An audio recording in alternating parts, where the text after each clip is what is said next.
Good evening mga ka-FB friends, mga vloggers, mga TikTok, unsa pa diyang mga social media platform.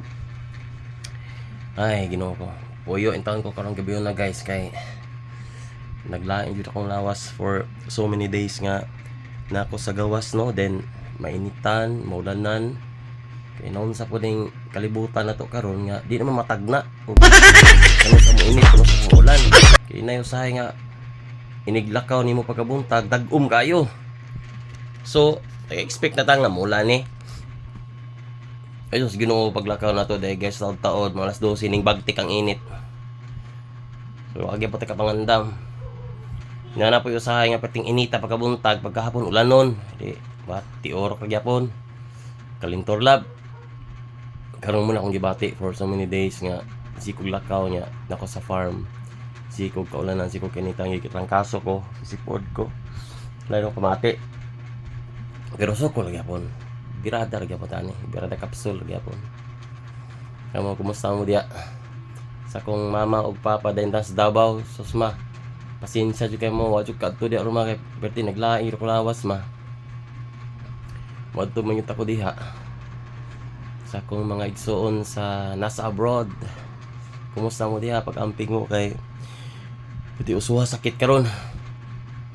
Tibo kalibutan man yata ni nga phenomenon nga kanang di na matagna yung dagat sa panahon kay katong mga 1980s, mga 1990s. Makabantay jud ta ba kung tag-ulan, tig-init nya pati sa tong pagtanom sa atong mga sa uma, makabalot ta kung unsang timing magtanom tag mais, manon tag kalabasa. Kay mataymingan nato kung tag-ulan o tag-init. So labi na gyud sa mga kalabasa kay malata ba na ano, matanom nimo nga tag-ulan, way mo turok. Nya sa kanang way problema sa kamote basta di lang malumos og tubig. Kay kung malumos di pud mo turok. Ug sa saging pod, kung ang saging nga ma-insaktuhan og lumos sa tubig, mabutang gyud sa tubig, nya dugay mo drain ang tubig, madaot sa saging ang tanom. So di na gyud sa mga kuan guys. Ugma na sad. Ay matuloy ko sa kong farm ugma. So kuan ko dito.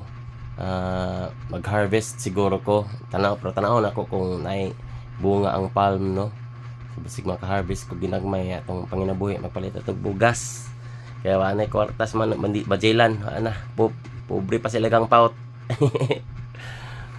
By the way guys, katong mga kuan kailan ako nga nag-vlog pud padayon lang ta. So di man padaghanay og kuan, basta kay ikaw nalingaw ka kanang nag-enjoy kasi mong gibuhat, that's it. Mo kakwarta ko dili na guno na basta ang importante is nag-enjoy ka. Okay, so sa mga gusto na matulog, good night o God bless us for tomorrow's event na sad. So good night guys, bye bye.